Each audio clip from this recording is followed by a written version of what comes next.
복음서에 보면은 예수님의 사역을 세 가지로 소개합니다. 예수님께서 이 땅에 오셔서 하신 세 가지 사역인데, 그것을 첫 번째는 티칭 사역, 두 번째는 힐링, 세 번째는 프리칭이라고 말합니다. 그래서 첫 번째는 가르치시는 사역이고, 두 번째는 치유하시는 사역이고, 세 번째는 복음을 전파, 전도하시는 사역입니다.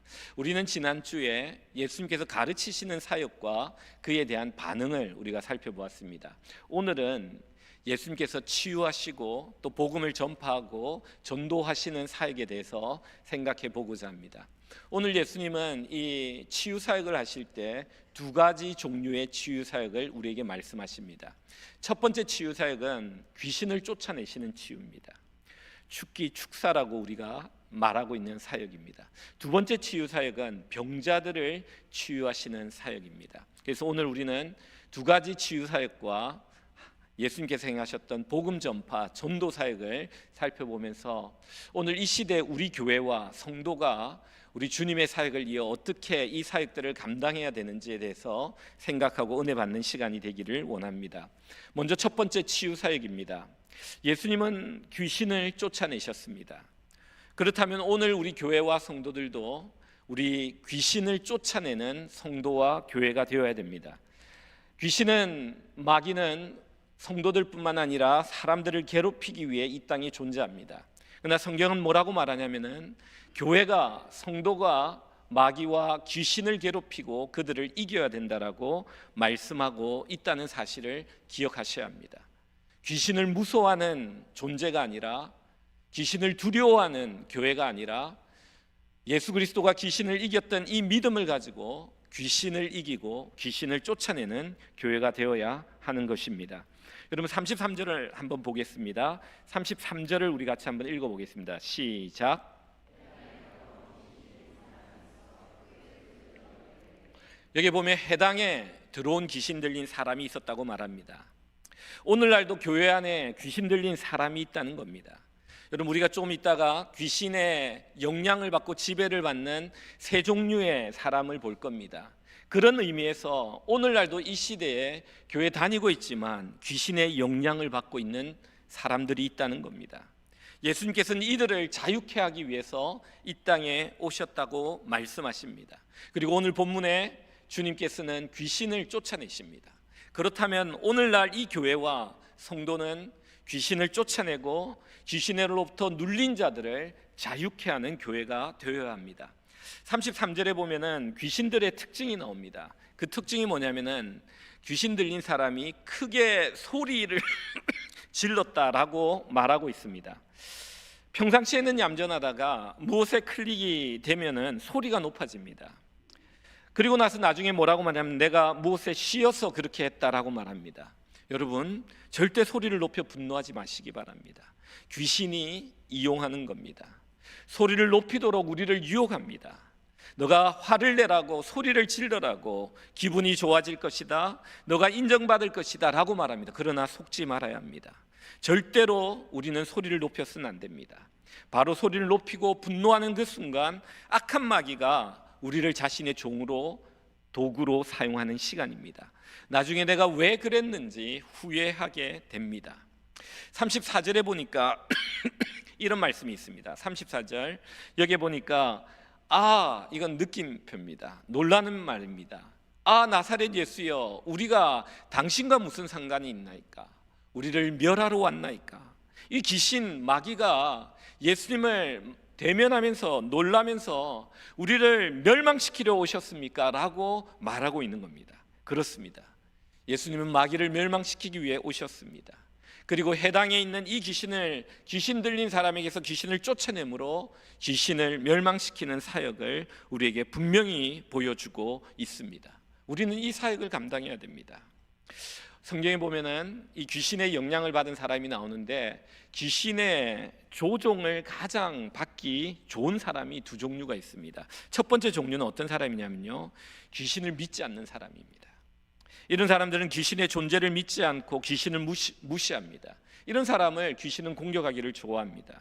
악한 영의 역사를 뭐라고 말하면 심리학적으로, 심리적으로 해석합니다. 너는 왜 그래 마음이 약하니? 왜 그래 의지가 약하니? 라고 말합니다. 뒤에서 공중권세 잡은 자가 그를 유혹하고 미혹하고 밀가부르듯이 그를 유혹하고 있는데 그것도 모르고 의지와 마음과 심리적인 걸로 돌리는 사람들이 있습니다. 아닙니다. 배후에 우는 사자와 같이 두루다니며 삼킬 자를 찾고 있는 악한 영의 존재가 있다고 성경은 분명히 말합니다. 의지와 마음, 심리로 치부하지 말아야 합니다. 그렇게 하다 보면은 영적 전쟁을 알지 못하고 영적 전쟁에 지게 됩니다. 또 다른 하나의 극단적인 태도는 어떤 태도냐? 모든 문제를 귀신의 문제로 해석하는 사람이 있습니다. 감기에 걸려도 감기 귀신 걸렸답니다. 공부하다가 졸고 예배드리다 졸면은 뒤에서 이럽니다. 저 친구 졸음 귀신 들었네. 여러분 이거 있잖아요. 베레아라는 이단 학파에서 말하는 귀신론입니다. 여러분 병에 귀신을 통해서 병이 오기도 하지만 모든 병이 귀신으로 오는 게 아닙니다. 우리는 잘 분별해야 돼요. 그래서 이 귀신은요 우리를 공격하는데 세 가지 단계를 통해서 공격을 합니다. 여러분 우리는 이 세 가지 단계를 보면서 나는 어떤 단계에 귀신의 미혹과 유혹을 받고 있는지를 한번 점검해 보셔야 됩니다. 첫 번째는요, 마귀는 우리의 생각을 공격합니다. 외부에서 우리 안에 나쁜 생각을 던져줍니다. 자꾸 나쁜 생각을 하도록 생각을 무의식 중에 이 나쁜 생각을 우리 생각 안으로 던집니다. 여러분 이 단계는요 모든 사람들이 받을 수 있는 공격입니다. 갑자기 시기와 질투가 일어나고요, 미움이 일어나고 음란과 게임과 도박과 알코올과 이런 여러 중독들이 생각이 납니다. 그 생각들을 통해서 자신의 종으로 유혹하고 미혹하려는 사탄과 마귀의 전략입니다. 아프리카 수도원이 있었는데 이 수도원장이 아주 이름이 있는 수도원장이었습니다. 이 원래 사탄이 우두머리고요, 사탄은 그래서 성경에 항상 단수로 나옵니다. 마귀와 귀신은 복수로 나와요. 이 사탄의 부하들입니다. 이 마귀와 귀신들이 이 수도원장을 미혹하고 유혹하려는데 이기지 못합니다. 그러자 이 사탄 대장이 나타나서 내가 어떻게 하는지 보라라고 말합니다. 이미 여자와 돈과 명예로 유혹을 했는데 넘어가지 않는 거예요, 이 수도원장이. 근데 사단이 가서 그 수도원장 귀에다가 한마디 말을 던집니다. 그러자 이 수도원장이 얼굴이 울그락불그락하며 얼굴이 불편해집니다. 이 마귀 귀신들, 이 부하들이 사단 대장이 무슨 말을 했기에 저 수도원장 넘어가지 않던 원장이 저렇게 불편해지냐고 라고 물었습니다. 그때 그가 이렇게 말합니다. 내가 이 말을 했다고. 너의 친구 동기가 지금 로마에서 최고 큰 성당의 주교가 되었다. 지금 침식을 하고 있다. 이 말만 덧쳤다는 거예요. 여러분 사탄은요 우리를 너무 잘 알고 있기 때문에 우리가 무엇에 약한지를 알고 그 생각을 하나를 딱 던집니다. 그 생각으로 우리를 미혹하고 미끼를 끼워 우리를 유혹하는 것이 사탄입니다. 여러분 나쁜 생각이 들면 눈을 감으셔야 됩니다. 눈을 감았는데 나쁜 생각이 들면 눈을 뜨셔야 됩니다. 여러분 어떤 환경에 나쁜 생각이 든다면 그 환경을 벗어나셔야 돼요. 이렇게 우리의 생각을 통해서 사탄이 공격하고 있다는 사실을 우리는 알아야 합니다. 두 번째는 뭐냐? 이 사탄은요 마음을 공격합니다. 생각을 공격하다가 그 생각을 품고 그 생각을 묵상하고 생각을 가지는 사람들은 그 생각을 통해서 그 사람의 마음으로 사탄이 들어갑니다. 그리고 그 사탄이 그 마음을 조종하여 사탄이 원하는 행동을 하게 하고 사탄의 종으로 삼는 일들이 일어나는 것입니다. 성경에 보면 가룟 유다가 어떻게 예수님을 팔았느냐 이 성경을 기록하고 있는데 처음에는요 예수님을 팔 생각을 집어넣었다라고 말해요. 사탄이 팔 생각을 집어넣었다가 조금 한두 장 지나면요 사탄이 가룟 유다 안으로 마음 안으로 들어갔다라는 말이 나와요. 여러분 여기서 귀신 들림까지는 아니에요. 비이상적인 행동을 하는 귀신 들림까지는 아니에요. 그러나 사탄이 생각을 품는 자들의 생각을 타고 들어가 그 마음을 공격하여 마음의 어떤 일부를 주장하며 어떠한 행동을 하며 자신의 종으로 삼는 이것이 사탄의 두 번째 전략이라는 것을 아셔야 합니다.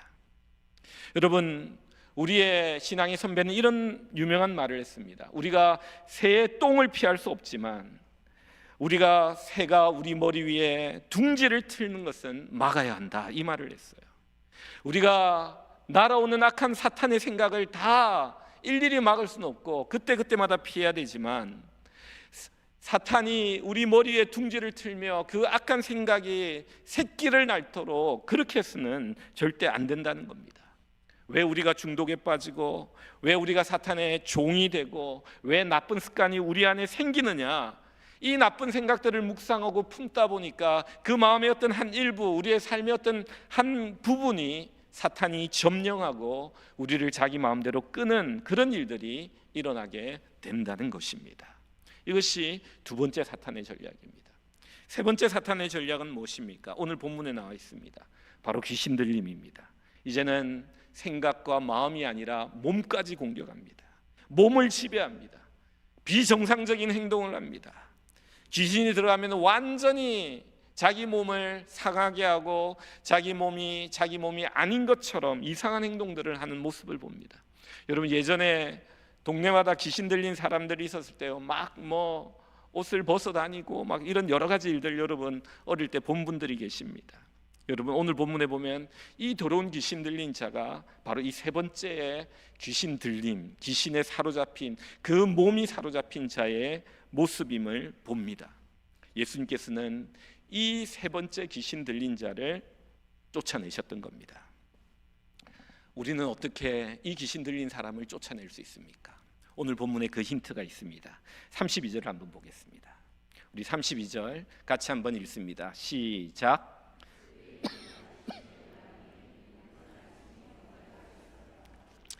권위는 힘입니다. 예수님의 가르침에 힘이 있고 파워가 있었다는 거예요. 이 파워와 힘은 뭐냐면은 어두움을 몰아내는 빛의 힘입니다. 예수님의 가르침에는 빛이 있습니다. 이 빛이 어두움을 몰아냅니다. 해당에서 예수님의 빛된 가르침이 어두움에 있는 더러운 귀신자들을 몰아내고 크게 소리 지르게 하신 역사를 일으켰다는 것을 오늘 성경은 우리에게 말해줍니다. 교회 안에, 예배 안에, 그리고 그 사람의 인생 안에 그리스도의 진리 되신 말씀의 권위와 빛이 선포될 때에 어둠의 세력은 물러간다는 것입니다. 이렇게 교회의 권위 있는 진리의 선포가 중요하고, 성도들이 얼마나 진리의 빛 안에 자신의 마음을 비추고 생각을 비추며 우리 전 존재를 비추는 것이 얼마나 중요한지를 알아야 됩니다. 이렇게 권세 있는 진리의 말씀 앞에 사탄은 자신을 드러낼 수밖에 없다는 사실을 여러분, 우리는 알아야 됩니다. 두 번째는 뭐냐? 그 사탄을 쫓아낼 때 두 번째는 오늘 성경에 보니까 꾸짖어야 된다라고 말합니다. 예수 그리스도의 이름으로 꾸짖었다라고 성경은 말합니다. 여러분, 악하고 더러운 귀신은요, 슬떡하고 달래서 내보내는 게 아니에요. 예수 그리스도의 이름의 능력으로 그를 꾸짖어 쫓아내야 된다고 성경은 말합니다. 이때 꾸짖는 자에게 중요한 게 있는데 그것은 바로 믿음입니다.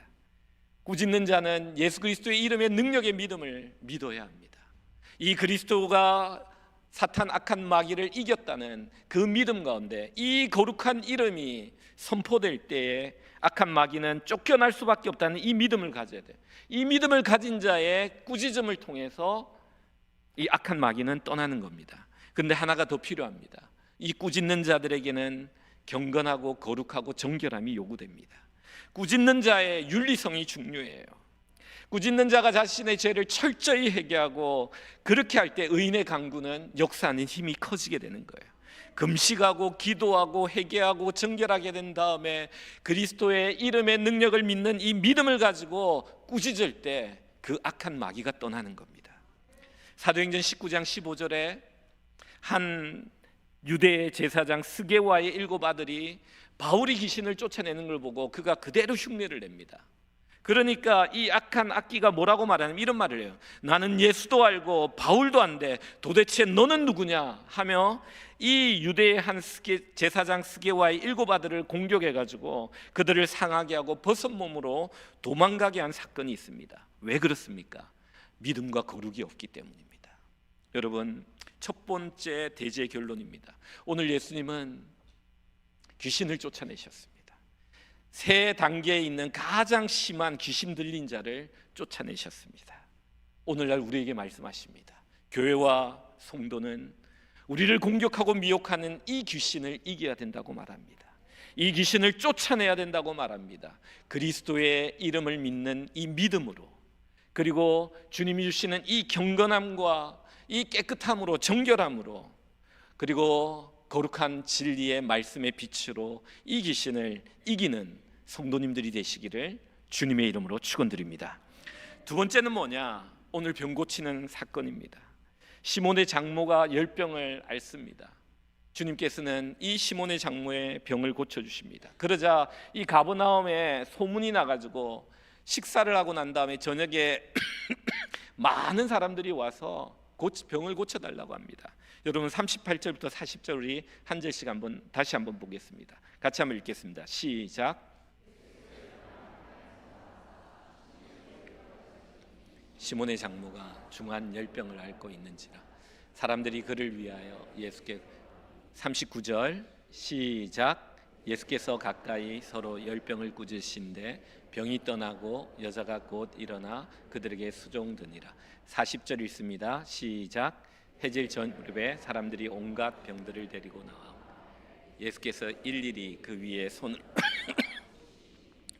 여러분, 예수님께서는 이제 병든 자를 고치셨습니다. 예수님께서는 많은 병든 자를 고치셨어요. 왜 병든 자를 고치신 줄 아십니까? 우리가 이걸 오늘 알아야 합니다.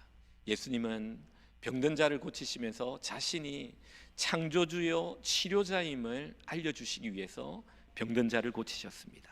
우리는 신앙생활하면서 예수님이 누군지를 알아야 돼요. 예수님은 우리를 만드신 창조주시고 우리의 연약한 몸을 고칠 수 있는 치료자라는 믿음을 가지셔야 합니다. 여러분, 당시에는 의료 수준이 매우 낮았기 때문에 작은 질병에도 많은 사람은 심한 고통을 겪었고 심지어는 생명의 위험을 느꼈습니다. 예수님께서는 이 고통당하는 자들의 아픔을 아시고 그들을 고쳐주시며 내가 너희들의 창조주요, 내가 너희들을 만들었기에 누구보다도 너의 아픔을, 너의 몸의 문제를 잘 알고 너의 몸의 문제를 고쳐줄 수 있는 치료자라는 이것을 보여주고 있는 겁니다. 오늘날 이 시대에 우리 주님께서는 의사와 병원과 약을 통해서 일반 은총의 이 놀라운 은총을 통해서 우리의 질병을 치료해 주십니다. 그런데 오늘 우리에게 문제가 하나 생깁니다. 어떤 문제냐? 하나님의 신령한 일반 은총으로 좋은 의사와 좋은 병원과 좋은 약을 통해서 우리의 육체가 고침을 받게 되면서 어떠한 일들이 일어나냐? 아이러니하게 하나님의 축복으로 주신 이 의료 시설들을 통해서 우리의 믿음이 약해지는 거예요. 주님이 우리를 고쳐주신다는 이 믿음보다 병원과 의사와 약에 의해서 몸이 고쳐진다는 이 생각을 가지며 성도들 가운데 많은 경우에 아프면서 약은 먹는데 기도하지 않는 일들이 일어난다는 겁니다. 여러분, 이런 자신을 한번 돌아봐야 됩니다. 우리의 몸이 연약할 때, 예전에는 의사도 없고 약도 없을 때는요, 정말 이 몸의 주인이 주님이라고 고백하며 아플 때마다 주님께 기도하던 순수한 믿음을 가졌습니다. 그런데 많은 의사와 좋은 약과 좋은 병원이 생기면서 이 믿음이 약해진 거예요. 여러분 어떻습니까? 하나님을 믿으며 치료를 받고 있습니까? 아니면은 하나님은 뒤로 잊어버리고 저기 계십시오 하고 병원에서만 여러분의 몸을 치료받고 있습니까? 그럼 참 재밌는 선교 보고는요, 우리가 같은 시대를 살고 있지만 선교지에 가보면요, 이 약과 의사들이 부족한 이런 데는요, 이 초대 교회와 같은 치료의 기적들이 많이 일어나요. 왜요? 그게는 의사가 없기 때문에, 약이 없기 때문에, 병원이 없기 때문에 오직 하나님을 믿는 그 믿음을 보시고 주님이 안타까운 마음으로 자신이 몸의 치료자요 창조주임을 직접 보여주시는 사건들을 보여주시는 겁니다. 여러분, 우리가 이 시대를 살면서도 그러한 믿음으로 살아야 돼요. 약을 먹으면서도 주님께 간절히 기도하면서 먹고, 수술을 받으면서도 주님께 기도하며 의지하며 이 몸을 치료하시는 분이 주님이라는 믿음으로 우리는 병원에 가야 되는 겁니다. 제가 한번 단기 선교를 갔을 때 있잖아요, 우리 의사 선생님이 이제 진찰하시고 어디가 아프다 약을 이렇게 지어가지고 약을 좀 주시고 제가 기도하고 선교사님 기도하고 이렇게 신방을 했어요. 몇 가정을 다 신방을 하고 왔는데 주일날 이분들이 와가지고 그때 약을 먹고 너무 나았다고, 너무 좋았다고 막 그러면서 몸이 좋아졌고 나아졌다라는 이야기를 해요. 근데 그 같이 간 의사 선생님이 저에게 이렇게 목사님 사실 약을 많이 가지고 가지 못해가 반 이상은 그냥 영양제만 줬습니다 그러더라고요. 그러면서 뭐라고 그러시는 그분이 목사님의 기도와 또 선교사님의 기도와 우리 하나님의 역사로 이분들이 나은 것 같습니다. 이 귀한 고백을 하시더라고요. 너무 귀한 고백이에요. 여러분, 우리가 이 순수한 믿음을 가져야 돼요. 그 순수한 믿음은 뭐냐면은 주님께서 우리 몸의 치료자다, 주님께서 우리의 몸의 창조주다, 이것을 교회가 고백하고 교회가 간증이 있고 교회가 기도 응답의 역사가 있어야 된다는 겁니다. 여러분 38절을 한번 볼까요? 38절 끝에 보면은 사람들이 그를 위하여 예수께 구하니라. 이 시몬의 장모를 위해 중보 기도를 했다는 게, 성도가 교회가 아픈 자들을 위해 중보 기도하며 같이 기도할 때 하나님의 우리 몸의 치료자요, 우리 몸의 창조자라고 고백하며 하나님께 간절히 기도할 때 하나님의 역사와 기도 응답과 이 간증을 체험하는 것들을 통해서 우리가 어떻게 해야 되느냐, 주님은 나의 몸의 창조주요 치료자십니다 라는 이 순수한 믿음과 고백을 교회와 성도가 가져야 된다는 겁니다. 사실 저는 예전에 군대에서 여러분 훈련할 때 보면요, 뒤로 포폭하는 게 있어요. 총을 들고 뒤로 막 이렇게 철조망을 막 이렇게 지나가는 그거 있어요. 그걸 너무 열심히 하다가 등을 좀 다친 적이 있어요. 담이 걸린 듯이 아프고 그래가 이게 좀 오래 가고 치료를 제대로 안 해가지고 좀 아플 때는 굉장히 아파서 며칠을 가고 이 고질적인 병이 있었어요. 미국에 유학 가지고 새벽 기도를 하는데 하루는 주님께서 그런 마음을 주더라고요. 그때도 등이 좀 아팠거든요. 너 그 아픈 등을 가지고 기도하지 않을래 그러더라고요. 그래서 그 새벽 기도 시간에 제가 그 아픈 등을 하나님 앞에 가지고 처음으로 나갔어요. 주님, 이 아픈 등을 주님께 올려드립니다. 하나님께서 그 믿음을 주시고 그 마음을 주셔서 기도했는데요, 그날 새벽에 이 등이 깨끗이 낫는 걸 경험해요. 그 다음부터 지금까지 지금 20년이 지났는데 등이 아프지 않아요. 여러분, 이런 고백을 통해서, 이런 경험을 통해서 제가 가지는 것은 이 고백을 들으면 우리의 몸도 주님의 것이구나, 주님의 것이구나. 제가 한국에 있을 때 목사가 된 지 1년이 안 됐을 때였어요. 그 목회를 그 소교동 쪽에 있는 교회에서 목회를 이렇게 부교육자로 생활을 하는데요, 우리 구역에 있는 한 권사님이 전화가 왔어요. 전화가 가지고 목사님 그런 거예요. 왜요? 그러니까 우리 손주가 열이 나는데 병원을 간대, 약을 먹고 의사를 만나도 열이 떨어지지 않아요. 제가 이 기도를 하는데 목사님이 오셔서 기도해 주시면 우리 손자가 열이 떨어질 것 같으면 전화를 주신 거예요. 제가 부목사 된 지 1년밖에 안 돼 시험에 들었어요. 아니 하나님, 저에게는 믿음을 안 주시고 부담감만 주시고 왜 믿음은 저 권사님에게만 주십니까? 그러면서 기도하면서 그 권사님께 갔어요. 그 권사님은 부유하신 분이었는데 믿음이 더 부유해서 저는 너무 좋아했어요. 가서 기도해 드리고 왔는데요, 제가 가면서 기도하고 오면서 기도하고 얼마나 기도를 많이 했겠어요, 그 부담감 때문에. 그리고 전화가 왔는데 저녁에 열이 떨어졌다는 거예요. 저는 그런 것들을 통해서 우리가 이렇게 간단한 한두 개를 이야기하지만 성도님들 가운데 이런 많은 경험들이 있을 거라고 생각합니다.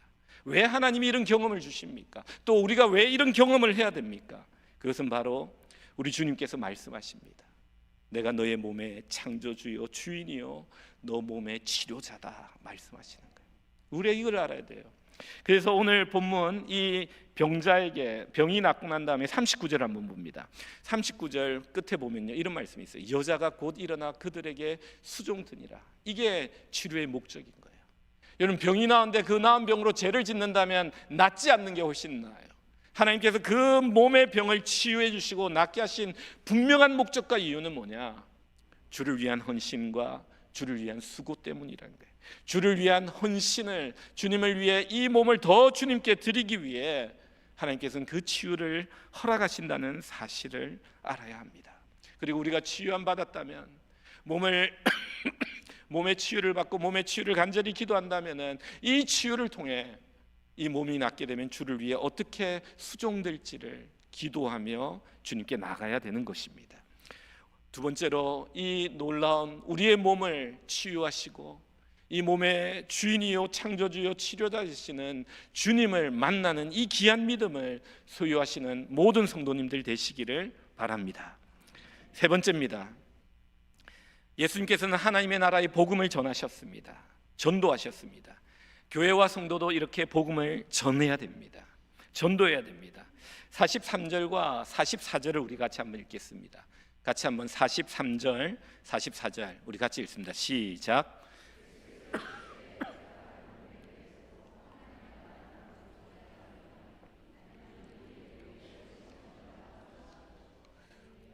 (44절) 띄워주십시오. 예.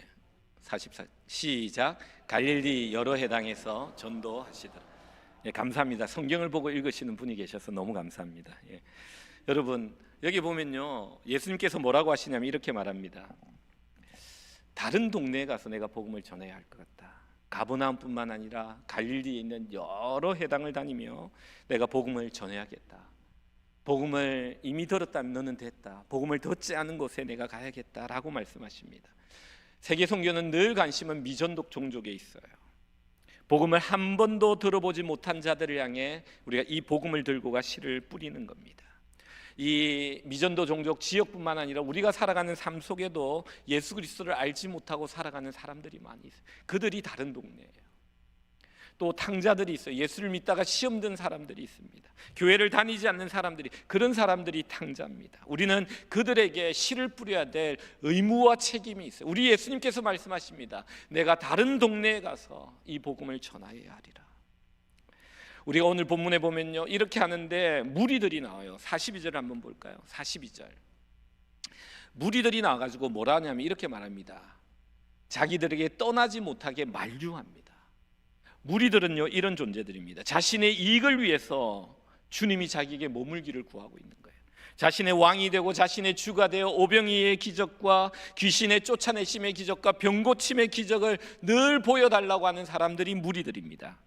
이 무리들은 예수님을 자신의 필요로, 자신이 원하는 것을 얻기 위해 따라가는 사람들입니다. 그러나 제자는 다릅니다. 제자는 주님이 원하는 것을 이루기 위해 따라가는 자입니다.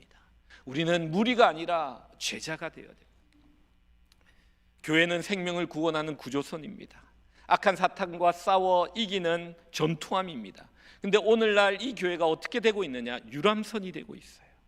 어느 순간부터 생명을 구원하는 배가 아니라 생을 즐기고 경치를 감상하는 크루즈가 되어가고 있다는 겁니다.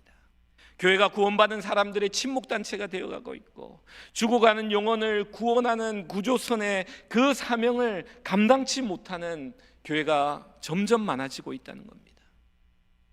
유람선 교회의 특징을 어떤 신학자는 이렇게 말합니다. 유람선 교회의 특징은 일하는 사람과 노는 사람이 따로 있다는 겁니다. 여러분 크루즈 타보면은 그렇잖아요. 일하는 사람과 또 여행객이 구분되잖아요. 그러나 전투함과 구조선은 다르다는 거예요. 모든 사람이 자신의 책임과 임무가 있고 그 일을 함께 행하며 악한 대적을 대적하며 귀신을 싸워 이기며 죽어가는 영혼을 살리는 그 교회가 바로 전투함이요 구조선이라는 겁니다. 중보기도와 전도를 통해 이 교회에 죽어가는 영혼을 살리는 거예요. 여러분 43절에 보면 예수님이 이런 말씀을 하세요. 43절 끝에 보면은 나는 이 일을 위해 보내심을 받았노라. 주님은 이 일을 위해 보내심을 받았다는 게, 이 일이 뭡니까? 복음을 전파하고 전도하는 일이에요. 성도는 주님이 이 일을 위해 보내심을 받았다면 오늘날 이 땅에 보냄받은 성도와 교회의 사명은 무엇입니까? 왜 병을 고치고 왜 귀신을 쫓아내고 왜 가르칩니까? 그 이유는 바로 그들에게 복음을 전하기 위함이에요. 여러분 우리는 이런 생각을 하는 분들이 있어요. 마트에서 노방전도를 하는 사람을 보면 마음속으로 이렇게 생각하는 사람들이 있어요. 왜 저렇게 고상하지 못하게 막무가내로 예수님을 전할까 권할까.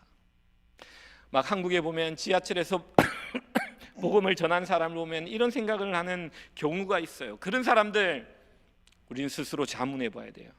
그렇다면 나는 얼마나 고상하게 주의 복음을 전하고 있는지를 물어보아야 합니다.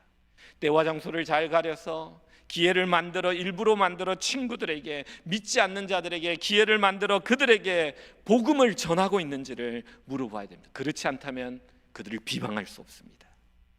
D.L. 무디는 이렇게 말합니다. 전도하는 내가 전도하지 않는 당신보다 나는 훨씬 낫다고 생각합니다.